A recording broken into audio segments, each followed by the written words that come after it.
Subject to offers. What are they, and are they good ideas for sellers in this market?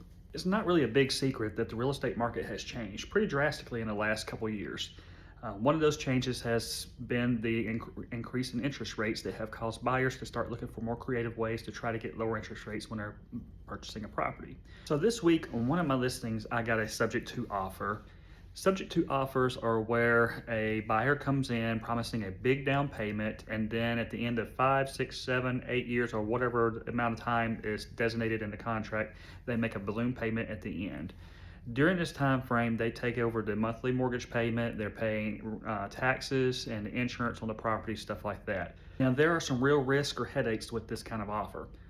Firstly, the mortgage stays in the seller's name. So if the seller is looking at moving to another property, or they need the equity out of that house to be able to purchase another property, well, their equity is still tied up in the mortgage on that property. One of the issues with subject to offers is the fact that the seller's name stays on the mortgage. Now, this is an issue because most mortgages today have what's called a due upon sale clause in them, which means if the title of the property transfers hands due to a sale, then the mortgage has to be paid off. There are some pretty creative ways that people are looking at trying to get around those clauses, and some of it gets a little bit shady for me, and I would not be comfortable advising a client to do that. I'm not a mortgage professional, so I would definitely say contact a mortgage professional and a legal professional before you consider doing such a thing. There can be issues with insurance, there can be issues with liabilities, because you're still technically associated with the property. So there are a lot of things that could come up that make a subject to offer really an unattractive form of financing in this market.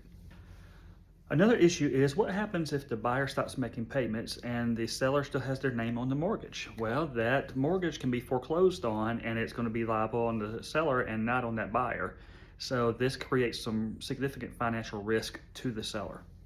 As with anything in the real estate world, it is always evolving, and there's always going to be changes. And as we see those market changes, you're going to see some very creative ways to try to deal with those changes. Some of them will be great, some of them not so great. In my personal opinion, a subject to offer is not a great idea for my clients. At least I haven't seen one where it would be a good situation to work well for my clients.